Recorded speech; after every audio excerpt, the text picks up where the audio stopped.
convincing billionaires to give at least half of their money to charity, either during their lifetime or at the time of their death. The Giving Pledge is a pledge made up by about 122 billionaires who have decided that they're going to give a substantial, if not the lion's share portion of their money to various foundations that will be involved in feeding the poor, improving education, clean water in Africa, things like that. When you're lucky enough to have a great success, then you have a question. Are you going to choose to spend it on yourself, or do you want to give it back to society? Bill Gates has had, in many ways, a phenomenally advantageous upbringing that has allowed him to do the great things he has done. His motivation to be philanthropic is more responsibility-based. Someone who has grown up in poverty, as many billionaires have. Larry Ellison began life in Chicago in a very, very poor place. That oftentimes is what induces people to feel a little bit of guilt about the need to pay back.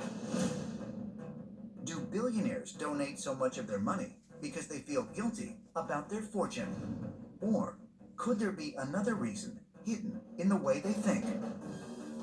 Billionaires are different from us. They're not just us, but with more money. They think that they deserve to rule the planet. They think that without them, the planet wouldn't turn on its axis. Billionaires really do see the world as a proving ground, as opposed to millionaires, let's say, who see the world as a playground. And what that really means is billionaires really want to leave their mark. But do billionaires actually think differently about the world than the rest of us? And might that way of thinking contribute to their great fortunes? Some experts believe the answer is yes, and claim many billionaires have what some commonly refer to as a God complex. In 1995, billionaire investor George Soros even admitted it to the New Yorker magazine. George Soros is worth more than many small countries. Our new god is money. So, of course, George Soros thinks of himself as a messiah. Certain billionaires have this grandiose sense of, I am a godlike figure put here to do great things. They see themselves as having some responsibility to change the world. Soros' net worth tops $8.6 billion. The once impoverished student built his bank account through clever manipulations of financial markets. Billionaires like George Soros believe that they're going to lead us to the deregulated free market future with low taxes. They believe, even when they're stealing with both fists, that they're doing God's work. There are a lot of very scary billionaires out there because after a while they seem to feel their great wealth endows them with superior wisdom and foresight and the right to start meddling with other people's lives. But when you're out there saying, I am doing God's work, all restraint is gone, and I think that's dangerous. Do billionaires think they know better than the majority? That the American masses are just objects to control? And is there really a secret motivation behind their charity work? The fastest way, and really the most effective way for billionaires to change the world, is through philanthropy. Because philanthropy involves investing a large amount of money in a cause that they feel is important. In 1979, George Soros created the Open Society Foundations, an operation aimed at social reform. Since its inception, Soros has given away more than $7 billion to various causes. Oprah Winfrey has used her fortune to promote education, funding a $40 million Leadership Academy for girls in South Africa. And the Bill and Melinda Gates Foundation has bestowed more than $28 billion in grants. Bill Gates has gotten very involved in education to the extent that one of the things that the Bill and Melinda Gates Foundation is supporting is data tracking on children. As a matter of fact, the foundation has already funded bracelets that go on children's arms that track their mood. They want to be able to individually track every child through school. When you explain to parents what's going on when it comes to data tracking, they get very uncomfortable that the government has this kind of information that they can freely share amongst all of the government agencies.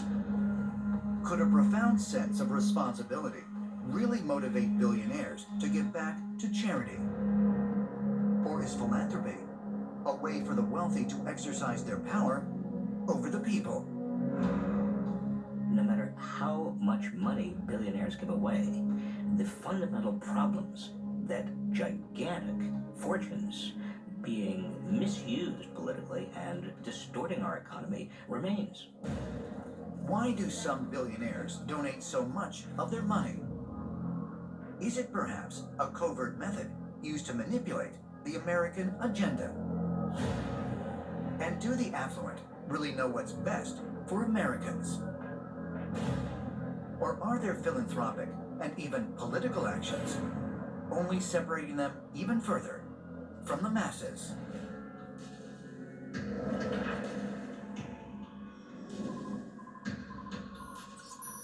Chicago, Illinois, October 11th, 2013. An anonymous trader places a 2 million ounce gold sell order. The transaction is so massive, it drives the price of gold down $25 and shuts down the commodity exchange for 10 seconds. According to reports, this was not the only suspicious sale, since President Obama had a closed-door meeting with the big banks on August 19th, 2013. It led many to ask the question, could someone be lowering the price of gold on purpose? There's been a lot of speculation about what happened over at the COMEX, where there's an attempt to force gold prices down as hard as possible in order to allow COMEX and other brokerages to grab up the gold as cheaply as possible. I don't know where the selling is coming from, but it certainly does feed the flames of the conspiracies that say they are deliberately trying to sell gold, knock the price down, because this happens with no news. The Plunge Protection Team, the President's Working Group on Financial Markets, it's headed by the Secretary of the Treasury, the head of the Securities and Exchange Commission, and the Chairman of the Federal Reserve. And they get together and meet secretly to manipulate the price of gold and the markets and try and keep confidence in the currency. The issue is not whether there is a manipulation of gold prices per se. The commodities markets and many other markets today are potentially manipulated by very wealthy players who, because of their size and wealth and often inside information, can get into a particular commodity and drive the price up and then unload it, get out, and then impose huge costs on everybody else who follow them in. There's absolutely an effort on the part of the United States government and others to manipulate the price of gold. And we did it through gold sales. So the proof is there. Is the price of gold being manipulated? Absolutely. Is it a secret? Not a very well kept one. There is no question that there are vested financial interests who want to keep the price of gold very, very low for a variety of reasons. August 15th, 1971. The conclusion of the most significant monetary agreement in the history of the world. President Nixon signs an executive order that ends America's use of the gold standard and creates the system